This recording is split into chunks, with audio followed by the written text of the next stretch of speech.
Here's today's devotional. This week's series is on spiritual dryness, the silence that follows expectation. Silence feels different when you thought an answer was coming. Waiting can be difficult. Waiting after expecting movement can feel even harder.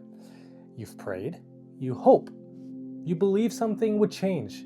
Maybe not immediately, but soon. And for a while, you watched really closely. You looked for signs, you paid attention to every possibility, then nothing happens. Days become weeks, weeks become months. Anticipation slowly turns into questions. Not always dramatic questions, just some quiet ones. Questions sit beneath all that surface. Did I misunderstand something? Was I expecting too much? Did I hear wrong? Expectation creates momentum, but that silence, it can interrupt it. That interruption can be deeply discouraging, especially when you genuinely believed something would happen about all this. There's two parts of scripture I want to read from. First one's in Habakkuk and second one's in Lamentations. And in Habakkuk, it is chapter 2, verse 3.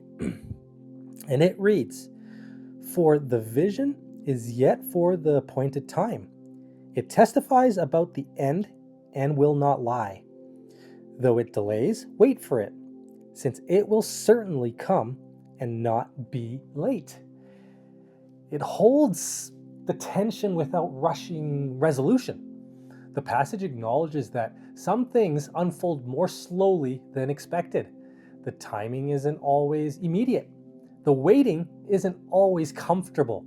Yet the passage encourages patience without dismissing the difficulties involved in it all. It recognizes the delay and failure are not always automatically the same thing. There is a distinction that becomes more important during the long seasons of silence. And then the second passage is in Lamentations, chapter 3, verse 25 through 26. And it reads, "The Lord is good to those who wait for him. To the person who seeks him, it is good to wait quietly for salvation from the Lord." It introduces a quieter posture. The passage moves away from striving towards waiting, not passive resignation, not giving up, but remaining open without demanding immediate answers. The focus shifts from controlling outcomes to sustaining trust.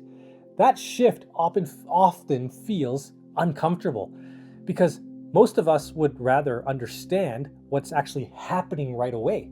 Silence leaves room for uncertainty, and uncertainty naturally creates anxiety. Yet some of the most difficult spiritual seasons involve learning that expectation and timing are not identical. You can expect good things, you can hope sincerely, you can pray faithfully, and still encounter periods where nothing seems to be moving.